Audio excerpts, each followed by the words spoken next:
बहुत स्वागत है आपका। छत्तीसगढ़ में 23 की किलेबंदी, आज इसी पर चर्चा। छत्तीसगढ़ का सियासी संग्राम शबाब पर आ चुका लगता है, क्योंकि अमित शाह के बाद अब जेपी नड्डा सूबे के दौरे पर आ रहे हैं। बीजेपी के तमाम बड़े नेता इनके दौरे की तैयारियों में जुटे हैं, लेकिन इन सब के बीच बीजेपी में चेहरे का सवाल कांग्रेस ने सियासी फिजा में शगुफे के तौर पर उड़ा दिया। इस पर बीजेपी ने भी करारा जवाब दिया, लेकिन इस जुबानी जंग के बीच दोनों ही पार्टियों ने छत्तीसगढ़ में 23 के लिए किलेबंदी मजबूत करनी शुरू कर दी है। छत्तीसगढ़ में मुरझाए कमल को खिलाने की मंशा लिए पहले केंद्रीय गृह मंत्री अमित शाह आए। अब राष्ट्रीय अध्यक्ष जेपी नड्डा के स्वागत की तैयारी है। राजधानी रायपुर का साइंस कॉलेज ग्राउंड कार्यकर्ता सम्मेलन के लिए सज धज कर तैयार है। कहा जा रहा है कि ये सारी कवायद 2023 के विधानसभा चुनाव के लिए है। इसीलिए कांग्रेस सवाल कर रही है कि क्या बीजेपी नए नवेले प्रदेश अध्यक्ष अरुण साव और नेता प्रतिपक्ष नारायण चंदेल को पार्टी का चेहरा मानती है। देखिए, पुरंदेश्वरी जी ने कुछ महीने पहले बयान दिया था कि छत्तीसगढ़ में कोई भी ऐसा चेहरा नहीं है जिसको हम आगे करके चुनाव लड़ेंगे, और उन्होंने कहा था कि छत्तीसगढ़ में हम कलेक्टिव रूप से चुनाव लड़ेंगे। उसके बाद में भारतीय जनता पार्टी ने यहाँ पे प्रदेश अध्यक्ष के रूप में अरुण साव जी के एक नया चेहरा दिया, और नेता प्रतिपक्ष के रूप में भी नारायण चंदेल के रूप में एक नया चेहरा दिया। हम उनसे जानना चाहते हैं कि इनको चेहरा मानती हैं पुरंदेश्वरी जी, कि इनको भी चेहरा नहीं मानती हैं। क्या भूपेश बघेल के मुकाबले में भारतीय जनता पार्टी के पास में इस नए नेतृत्व के बाद में भी कोई नया चेहरा स्टेब्लिश हो पाया है या नहीं, इसका जवाब देना चाहिए। कांग्रेस ने सवाल प्रदेश प्रभारी डी पुरंदेश्वरी से किया है, क्योंकि पहले पुरंदेश्वरी ने कहा था कि बीजेपी सामूहिक नेतृत्व में चुनाव लड़ेगी। तो जिस अंदाज में सवाल हुआ, बीजेपी खेमे से उसी अंदाज में पुरंदेश्वरी का जवाब भी आया। देखिए, ये बार बार हमारे सामने ये प्रश्न आप उठाते हैं। क्या आपने कभी भूपेश बघेल जी से ये प्रश्न पूछे कि आपका चेहरा कौन होगा? क्योंकि एक बार कहते हैं कि टीएस बाबा होंगे, कभी कभी वहां क्योंकि साहू का वोट उनके मिलना है कहते हैं कि ताम्रध्वज जी होंगे। उनसे जाकर पूछिए। मैं तो ये बार बार कह चुकी हूँ कि हमारे हर एक कार्यकर्ता हमारे चेहरा। इधर आत्ममुग्धता में चूर कांग्रेस ने जेपी नड्डा के दौरे को लेकर भी सवाल उठाया है।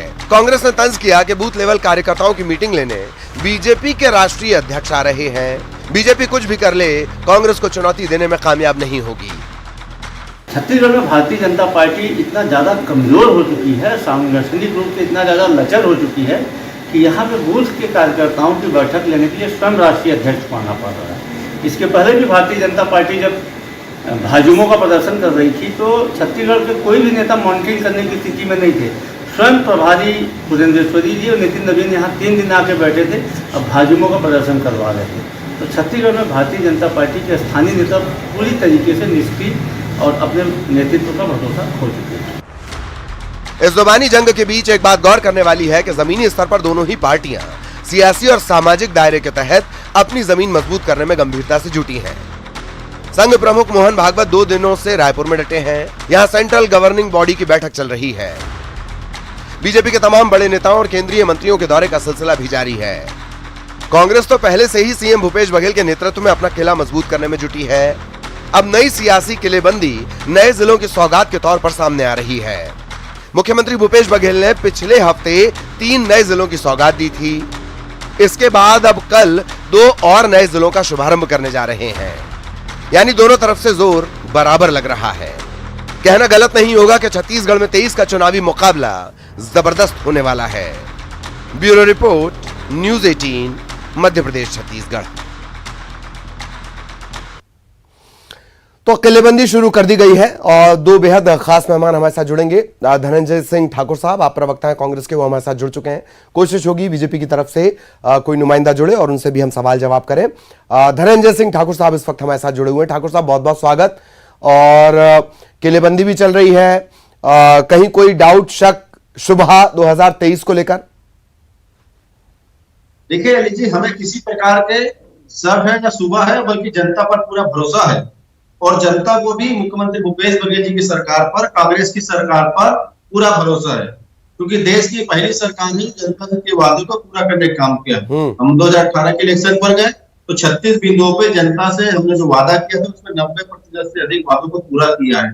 उसके अलावा जो हमारे घोषणा पत्र में था उसको हमने पूरा करने का काम किया।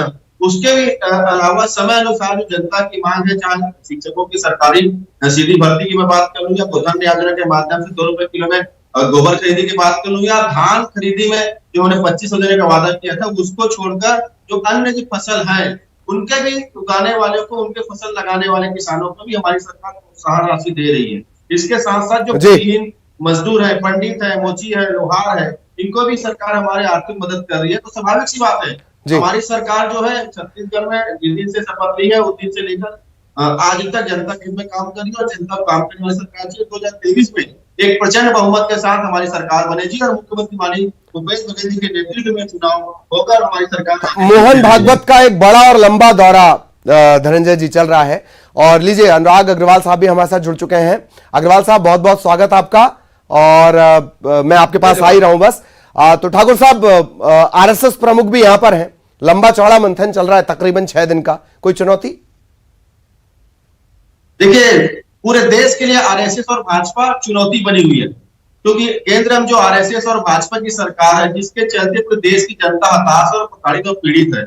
आज महंगाई चरम सीमा पर है, बेरोजगारी की स्थिति देखेंगे 45 साल पुराने हालात पर देश खड़ी हुई, सरकारी कंपनियां बिक रही है। जिस ट्रेन पर भारतीय रेलवे लिखा हुआ था, उस भारतीय रेलवे हटकर वहां पे अडानी रेलवे लिखा गया इनकी सरकार के दौरान पर। जिस प्लेटफॉर्म पे भारतीय रेलवे का प्लेटफॉर्म होता था, वह अडानी प्लेटफॉर्म लिखा हुआ है।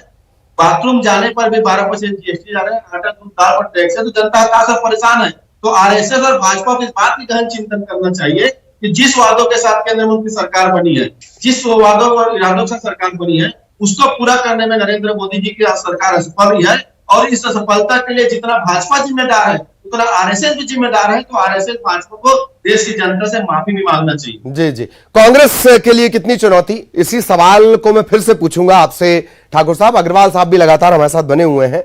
अग्रवाल साहब, अभी हम पुरंदेश्वरी को सुन रहे थे, उन्होंने कहा कि आप कांग्रेस से क्यों नहीं पूछते उनका चेहरा कौन होगा। कांग्रेस की तरफ से बार बार ये साफ कर दिया गया कि भाई हमारे कप्तान तो भूपेश बघेल साहब है।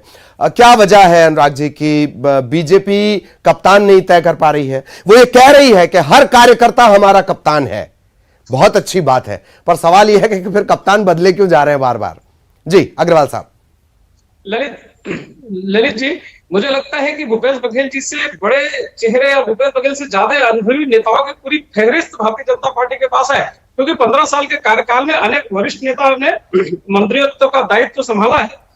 अभी 3.5 साल पहले जनता से झूठ बोल के कांग्रेस जो सत्ता पा गई है, उससे इस प्रदेश की जनता कितनी व्यथित और कितनी चिंतित और कितनी दुखी है, इसका आप नजारा देखना है तो रायपुर के धरना स्थल पर चले जाइए। राजधानी रायपुर का धरना स्थल छोटा हो गया है और यही भूपेश सरकार उसको राज्य प्रदेश के शहर में घर बचाई। आपने तजुर्बे की बात की, इतने तजुर्बेकार नेता हैं, फिर साइडलाइन क्यों हो रहे हैं? साय डॉक्टर साहब, मुझे लगता है कि धर्मलाल कौशिक, ललित जी, भारतीय जनता पार्टी में व्यक्ति नहीं व्यवस्था लड़ती है और भारतीय जनता पार्टी का एक एक कार्यकर्ता, माननीय पुरंदेश्वरी जी ने पहले भी कई बार कहा है और अभी भी कह रहे हैं कि भारतीय जनता पार्टी का एक एक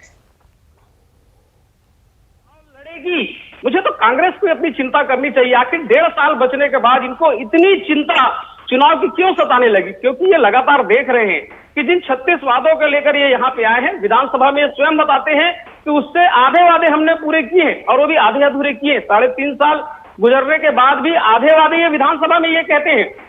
सड़क के मैं जैसे आपसे चर्चा कर रहा था कि रायपुर सड़क राजधानी की सड़कों का हाल देखिए, पूरे आंदोलन रहे। 1,80,000 अनियमित और दैनिक वेतनभोगी कर्मचारी कल हड़ताल पर रहे। रसोईया संघ कलेक्ट्रेट दर से अपने भुगतान की मांग को लेकर सड़कों पर है। 3.5 साल में इन्होंने झूठ के अलावा कुछ नहीं बोला। इनकी सबसे बड़ी फ्लैगशिप योजना नरवा गरवा घुरवा बाड़ी में 1 रुपए का आज तक इन्होंने बजट तक नहीं दिया है। और साहब, मुझे तो लगता है प्रदेश से पहले इनको अपने राष्ट्र में चेहरा चुनना चाहिए। 4 साल से अंतरिम अध्यक्ष के भरोसे चल रही कांग्रेस सरकार, जिन्होंने अपने स्वार्थ के लिए 1969 में और 1978 में कांग्रेस छोड़ी, उसके वंशज आज जमीन तलाशने के लिए भारत छोड़ो यात्रा पर निकल रहे हैं। आप नरेंद्र मोदी जी के नेतृत्व में एक आह्वान पर हर घर तिरंगा फहर जाता है। भारत तो पहले ही जुड़ चुका है। कांग्रेस को छोड़ नहीं भाग रहे हैं।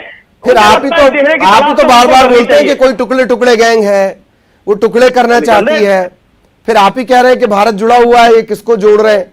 इस सवाल में थोड़ा सा विरोधाभास है। गैंग तो साहब उनके समर्थन में तो ये खड़े होते हैं। आप देखिएगा रायपुर के छत्तीसगढ़ के अंदर 12 साल के बाद 12,000 नक्सलियों ने एक बहुत बड़ी यात्रा निकाली और 65 फुट ऊंचा स्मारक बना दिया।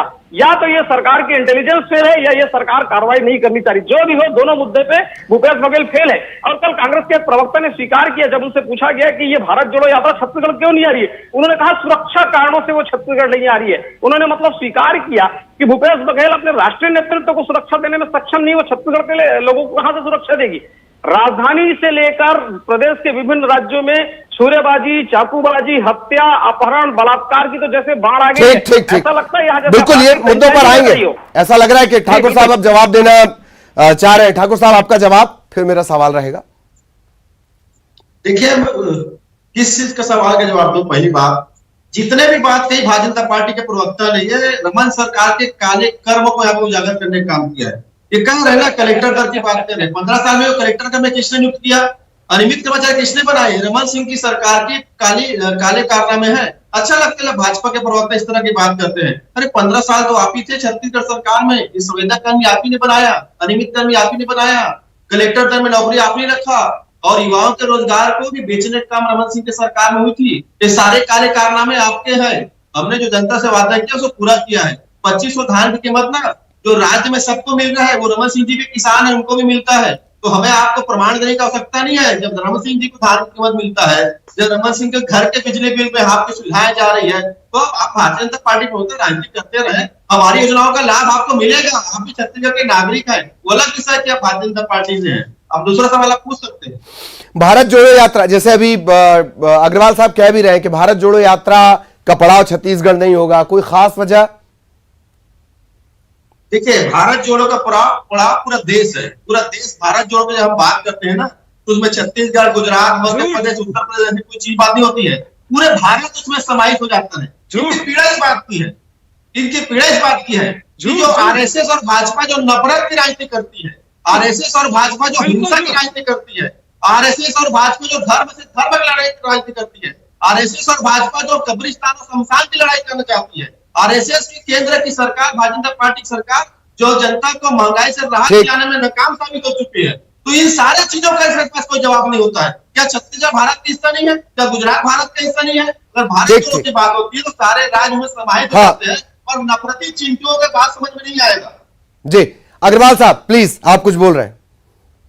ललित जी कितनी बड़ा झूठ बोल रहे हैं कांग्रेस के प्रवक्ता। भारत जोड़ो यात्रा जो कांग्रेस का मात्र 12 राज्य और 2 केंद्र शासित प्रदेश में चल रहा है, जबकि देश भर में 28 राज्य और 12 केंद्र शासित प्रदेश है, और ये 12 राज्य और 2 केंद्र शासित प्रदेश में मात्र ये यात्रा निकल रही जिसमें छत्तीसगढ़ नहीं है। क्या देश के दिल छत्तीसगढ़ के बिना भारत जोड़ो यात्रा की कल्पना हो सकती है? क्या पूरा पूर्वोत्तर इनके भारत जोड़ो यात्रा से बाहर है? मुझे तो लगता है कि राहुल गांधी जी छत्तीसगढ़ इसलिए नहीं आना चाहते हैं कि जब वो छत्तीसगढ़ आएंगे तो घुसते ही यहाँ के माँ बहनें पूछेंगी कि हमारी शराबबंदी का क्या हुआ, क्योंकि आपके सामने उन्होंने जन घोषणा पत्र का वादा किया था। यहाँ के युवा पूछेंगे कि 10 लाख रोजगार का क्या हुआ, 2500 बेरोजगारी भत्ते का क्या हुआ, दैनिक वेतनभोगी कर्मचारी पूछेंगे राहुल गांधी जी से कि आपके सामने जो वादे हुए थे उस बारे वादे का क्या हुआ। आप उस समय याद करिए, जन घोषणा पत्र के अध्यक्ष ने जब ये घोषणा कर रहे थे तब राहुल गांधी जी ने स्वयं पूछा था कि ये योजना के लिए पैसे कहां से लाओगे, तब ये कहते थे हम अपने साधनों से पैसा लाएंगे। आज पैसे की बात करो तो ये केंद्र पे आरोप लगाते हैं। जन घोषणा पत्र अध्यक्ष भी तो इस्तीफा देकर हड़ताल पर चले गए हैं, तो इनकी विश्वसनीयता बची कहां? इनके जन घोषणा पत्र के अध्यक्ष कहते हैं कि हमारे मुख्यमंत्री ने हमारे प्रदेश के नागरिकों को दिया नहीं। अब आप बताइए, वो कहते हैं कि आर्थिक ऋण ग्रामीण क्षेत्र की मनरेगा के 1150 करोड़ के काम नहीं हुए। इनके स्वयं इनके अपने मुख्यमंत्री और अपने नेता पर प्रश्न चिन्ह उठा रहे हैं। अब बात करते हैं विश्वसनीयता की। जयसिंह अग्रवाल साहब से पूछिए, जयसिंह अग्रवाल साहब तो इस कलेक्टर से सवाल उठाते, कलेक्टर के भ्रष्टाचार के आरोप लगाते हैं, और ये उस मंत्री की समस्या का समाधान करने के बजाय उसको निकाल देते हैं। ये सरकार सिर्फ बदले की और तानाशाही की सरकार है। इस सरकार को बहुत जल्दी जनता सबक सिखाएगी, और इस चिंता में ये दुबले हुए पड़े हैं जिन्होंने छत्तीसगढ़ के पैसे को असम और उत्तर प्रदेश में लुटाया है। जी जी जी, ठीक ठीक, ऐसा लग रहा है कि अग्रवाल साहब बिल्कुल 47 लोड करके लाए हैं। खैर ठाकुर साहब आप कुछ बोल रहे हैं। देखिए ये पहली ऐसी सरकार केंद्र में बैठी है ललित जी। जब देश फिरंगी थे ना तो नमक पर टैक्स लेते थे, नमक पर। फिरंगियों के जाने के बाद फिरंगियों को पूजा करने वाले आटा दूध दाल पर टैक्स ले रहे हैं। यहाँ तक स्थिति यह है कि स्टेशन पर अगर बाथरूम जाएंगे ना, उसमें भी आपको 12% जीएसटी देना पड़ेगा। और कफन पर टैक्स, कफन पर, दवाइयों पर टैक्स, बच्चों के कपड़ों पर टैक्स।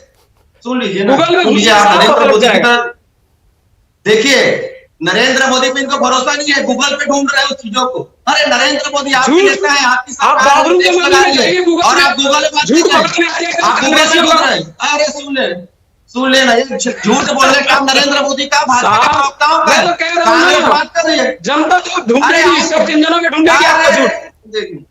देखिए सुन लीजिए, आप अडानी जो काम नरेंद्र मोदी कर रहे हैं, राजस्थान जो नरेंद्र मोदी कर रहे हैं, उसको नरेंद्र मोदी भरोसा नहीं है। ये गूगल में ढूंढ रहा है, गूगल में भाजपा के आप बोलीजिए पहले कि आपकी सरकार झूठ के बुनियाद पर खड़ी है और छत्तीसगढ़ की जनता उस झूठ को पकड़ ली है, इसलिए खड़खड़ी में आप चेहरे की बातें कर रहे हैं। चिंता मत करिए साहब, 1 साल का समय है, जनता ने प्रचंड बहुमत से चुनकर दिया है, आपको भेजा है, उनके वादे पूरा कीजिए, झूठ मत फैलाइए, जनता आपकी झूठ को पकड़ चुकी है। हाँ अग्रवाल साहब, एक बड़ा इंपॉर्टेंट सवाल रह जाएगा। दरअसल आपने 10 लाख रोजगार का जिक्र किया, पर अधूरा रह जाता है 2 करोड़ रोजगार वाला वादा। लेकिन मसला, सवाल मेरा इससे इतर है अग्रवाल साहब, और सवाल यह कि क्या मुद्दे भी तय कर लिए गए हैं? धर्मांतरण भी एक बड़ा मुद्दा आपके लिए रहने वाला है अग्रवाल साहब? देखिए, छत्तीसगढ़ में एक कांग्रेस सरकार की नाकामी के सारे मुद्दे जिससे जनता प्रभावित है, हमारा मुद्दा होगा। आपने धर्मांतरण की अच्छी बात की। कलेक्टर सुकमा के पुलिस एसपी साहब अपने मातहतों को लिखते हैं कि छत्तीसगढ़ में आदिवासी क्षेत्र में धर्मांतरण हो रहा है, धर्मांतरित व्यक्ति और गैर धर्मांतरित आदिवासियों में वर्ग संघर्ष की स्थिति उत्पन्न हो सकती है, इस पर ध्यान रखने की आवश्यकता है। इनके स्वयं के गृह मंत्री ताम्रध्वज साहू जी साहू समाज की बैठक में कहते हैं कि हमारे समाज में धर्मांतरण की स्थिति चिंतनीय हो रही है, उस पर ध्यान रखने की जरूरत है। रायपुर में थाने के सामने ईसाई समुदाय के एक पास्टर कहते हैं धर्मांतरण हमारा अधिकार है और हम धर्मांतरण करेंगे। तब इस पर कितने हैरत की बात है ना अग्रवाल साहब के धर्मांतरण ऐसा मसला है कि वो 3 और 3.5 और 4 साल में एकदम से नहीं पनपता है, ये बात आप भी जान रहे हैं। लेकिन साहब एक बात बताइए, प्रश्रय देने वाले लोगों का सवाल उठना तो लाजमी है ना। आप एक तरफ धर्मांतरण ना होने की बात करते हैं, आपके गृह मंत्री स्वीकारते हैं, आपके हाँ चलिए मैं अग्रवाल साहब आपको रोक रहा हूं। ठाकुर साहब का एक रिएक्शन ले लिया जाए, ठाकुर साहब का रिएक्शन ले लिया जाए प्लीज। ठाकुर साहब बहुत शॉर्ट में। देखिए, रमन सिंह जब मुख्यमंत्री थे ना, तो प्रदेश से अधिकतर जगह चर्च का निर्माण हुआ था। धर्मांतरण की बात करते हैं, जहां जहां भाजपा की सरकारें नहीं होती वहां धर्मांतरण का एक प्रकार से घड़ियाली आजमाते हैं। अभी गुजरात में देख रहा था मैं, धर्मांतरण को लेकर किस प्रकार से बवाल मचा हुआ है। कौन है वहां पे? रोहिंग्या मुसलमान जिसको भारतीय जनता पार्टी विरोध करती तो दिल्ली में बसाने का आदेश उन्होंने जारी किया है। तो पूरी तरीके से नरेंद्र मोदी सरकार की जो काले करतूत है उजागर हो चुका है। आरएसएस भाजपा का झूठ देश का हिंदू समझ चुका है कि देश में सिर्फ हिंदुत्व का नारा लगाकर भारतीय जनता पार्टी सबसे ज्यादा छोटी हिंदू है। ठाकुर साहब अग्रवाल साहब, राम मंदिर का चंदा चोर, ठाकुर साहब अग्रवाल साहब, ठाकुर साहब अग्रवाल साहब, ठीक। अरे सिलसिला लंबा है, यहां मिलेंगे, मैदान में भी मिलेंगे। ठाकुर साहब अग्रवाल साहब, चलिए अब जाने का वक्त है, मुस्कुराते हुए विदा होंगे। अभी तो बहुत ताकत आप सबको बचाए रखनी है। बहुत शुक्रिया, बहुत शुक्रिया। मैं आप दोनों को रोक रहा हूं। बहुत धन्यवाद आप सभी का। और 5 की आंच में इतना ही।